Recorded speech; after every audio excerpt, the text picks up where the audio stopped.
So I think it comes to no surprise that right now in 2024, one of the easiest ways to make money is OnlyFans management. And believe it or not, if you're brand new, you might find this hard to believe, but one of the easiest parts within OFM is actually getting your first clients.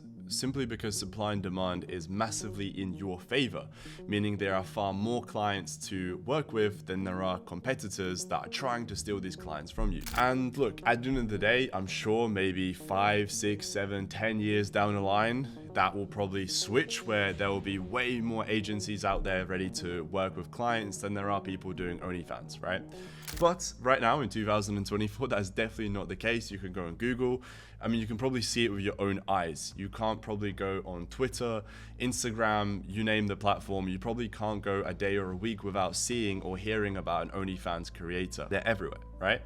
However, in terms of agencies, there's obviously not that many. So in this video, I didn't want to specifically focus on how to get your first client because it is genuinely that simple. If you wanted to watch a video that I explain on exactly how to get your first clients, perhaps I'll leave a link down in the description, or you can check out my YouTube channel. I have a bunch of other videos. In this video, I wanted to focus on what to do once you already have that client, right? Because like I said, it is honestly one of the easiest parts is getting that first model. Once you do have the clients, what the fuck do you do? So in order to make a lot of money with OnlyFans management, your job is to obviously do two things. One is to bring in new subscribers, and then number two is to convert as much money as possible in the OnlyFans account, right?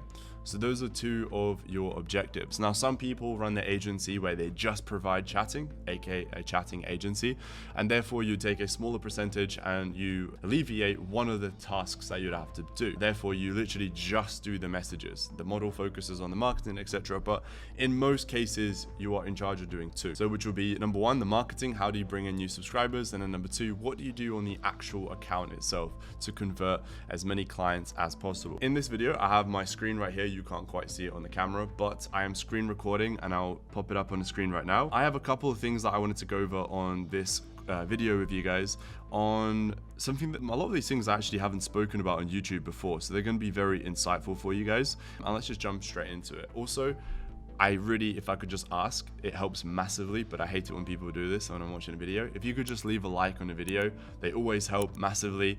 It takes like 2 seconds. Please leave a like on the video and we'll carry on. Okay, so in terms of scaling to increase your actual earnings on OnlyFans, there's a couple of things. So let's start off straight away in a chronological order with number one. So number one is actually focusing a little bit more on nurturing the leads or nurturing the fans, right? So this is before they have even subscribed to you on OF. Let's take it all the way to step number one is what can you do? And that is going to be starting off with nurturing the actual fans. So what the fuck am I talking about when I say nurture the leads?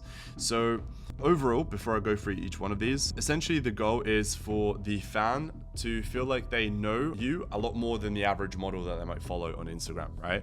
So they know more about you. Yeah, I mean, I was going to name a bunch of things, but in short, it's just this one thing that I'm talking about is that they feel like they know more about you than everybody else, and that gives them a reason to keep coming back and checking out your stories, your new posts, and whenever you tell them click here, they instantly click there.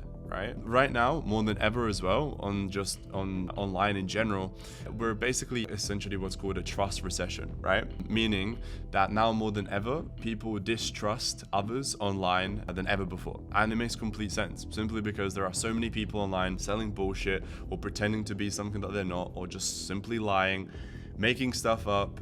It's so easy to fake stuff and pretend to live this lifestyle, etc. I mean, you see this a lot in the coaching industry, which is why the whole industry has a pretty bad name. Like when somebody says, oh, I do coaching, a lot of people, even though they don't know who they are, is instantly like, oh, he's a scammer.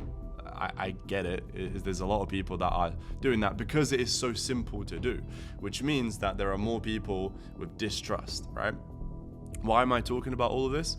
Is because you must counter that as much as possible by posting and interacting with fans on social media to get them to actually convert and become fans or paying clients, however you want to word it, right? Now, when I say interacting with fans, what I don't mean is start messaging them back and forth on Instagram or any other social media platform. You don't want to do that. If you message them back and forth on social media, they just won't subscribe because, I mean, why the fuck should they? they are already talking to you on there. Let's just say Instagram, right? They probably won't end up subscribing. What do I mean by nurturing the leads? So number one, you can be posting stories. So these are obviously I mean in two ways. One, on Instagram stories, right? But two, I mean physical, like your actual stories about, I don't know, maybe you just went on a holiday. Talk about that. What kind of stories you can talk about that you got up to on holiday. There's another thing, like for example, for some of our clients, we're getting them to create absolutely fake bullshit stories that they make up on Reels.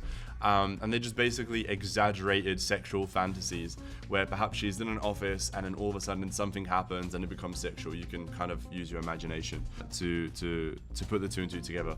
They tend to go really viral because we naturally as humans, we always like to listen to stories and pay along because perhaps of the suspense, you don't know what's going to happen. Everybody loves a good story. So that's what I mean here is just tell and share more stories about yourself. It can be false, it can be real, completely up to you as the creator. Definitely the best one that I would recommend is Q&A.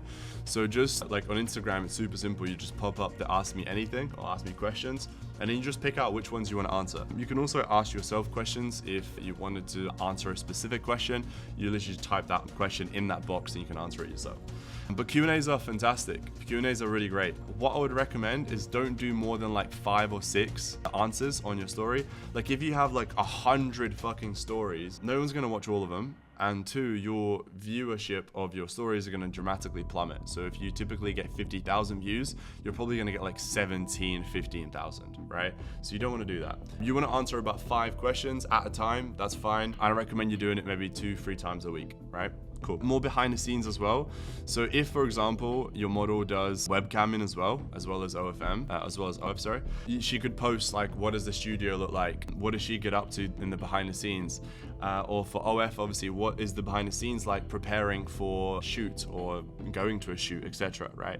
Again, I think showing behind the scenes is great because the fan gets to actually feel like he is getting to literally be the behind the scenes with this creator, and they're going to look at your model completely differently. Okay. And then last but not least is live stream. So this is obviously on TikTok, Instagram. Obviously be careful on what the fuck you talk about and do on there. You don't want to get banned. But if it's just you not even showing cleavage and it's just a very formal live stream, you can get away with that. A couple of things that I wrote here is fan will feel like they know more about you than everybody else, because at the end of the day, it is getting more and more competitive for you as a creator.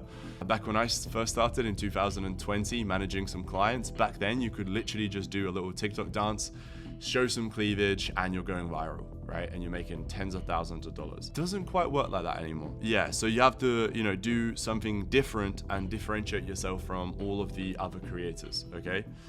The next one will be able to relate plus have a better mental image of the creator in the fan's mind, okay? So what I mean by that, we as humans, we always appreciate relatability, and that's how we kind of build friendship, etc. So I'll give you a really quick fucking example.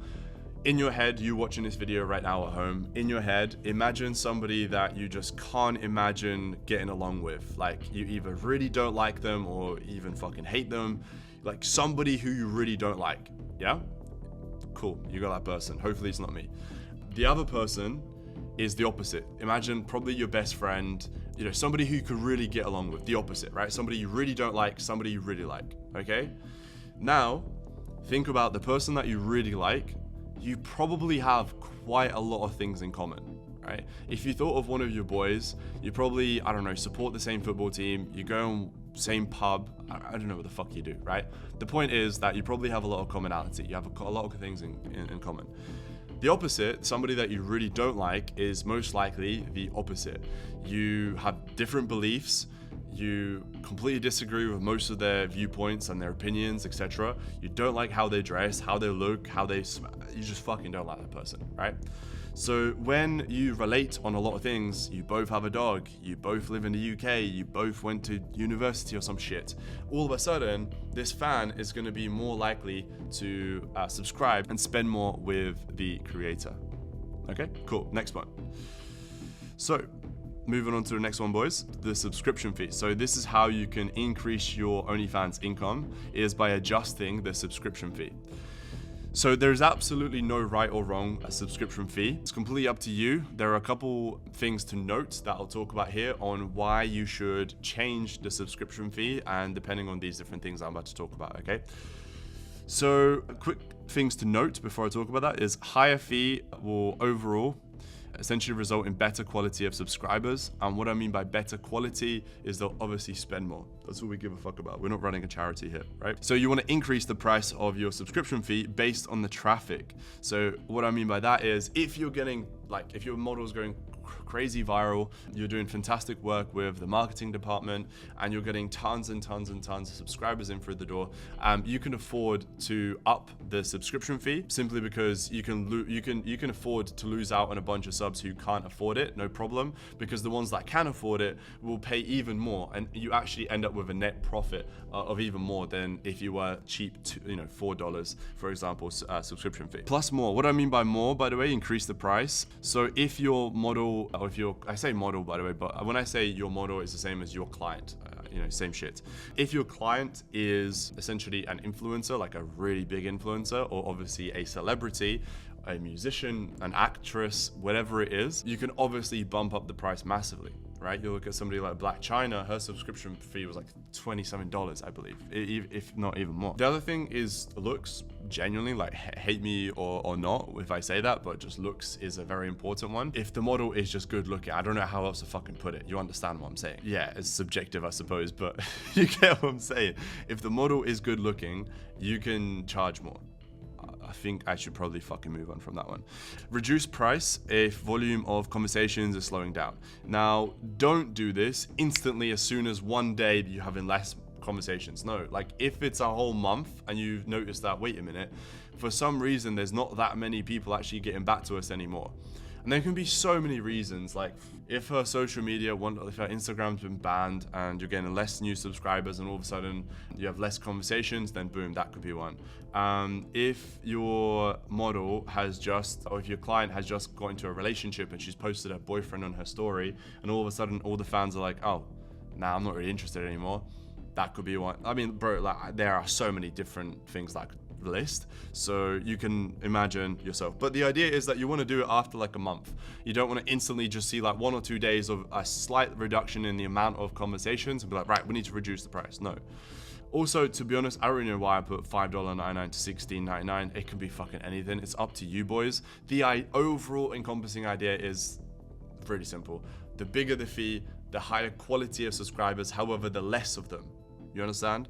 With a brand new account, ideally, unless she's like some massive celebrity and influencer, I'd recommend on the lower end if it's a brand new account. If she's been doing it for years and she has tons and tons of content, you can bump up the price. Cool. Questions? No, I'm sure even if you have a question, you can't fucking ask me because this is a YouTube video. Talking about that, by the way, if you actually do want to talk to me and you want to ask me questions, message me on Instagram at Marcus Hustle. I'll put it up somewhere on the screen here. And just message me. Drop me a message and I'll speak to you. Pretty simple stuff. The next one is subscription bundles. I'll go over this really, really quickly. Again, there's mixed opinions. And also, by the way, I probably should have said this right at the beginning of the video, but I didn't. There is absolutely no right and wrong way of doing this. Some people, or for some of our clients, we've never done this. For some of our models, we have done this. It matters on a few different variables. So essentially what you can do is to incentivize the fan to stay for a long period of time, you can give them essentially a free 6 and 12 month bundle. So instead of them subscribing and paying on a monthly basis, they just pay once for a chunk of time. And if they do that and they pay up front, they get a bit of a discount. So the way you can do it is for 3 months, they get 30% off. So obviously, let's just say for ease of numbers, let's just say it's $10 per month, 40% off of 6 months. And then if they subscribe for an entire 12 months, so the whole year up front, they'd actually get 50% off. You have fans subscribe for a lot longer.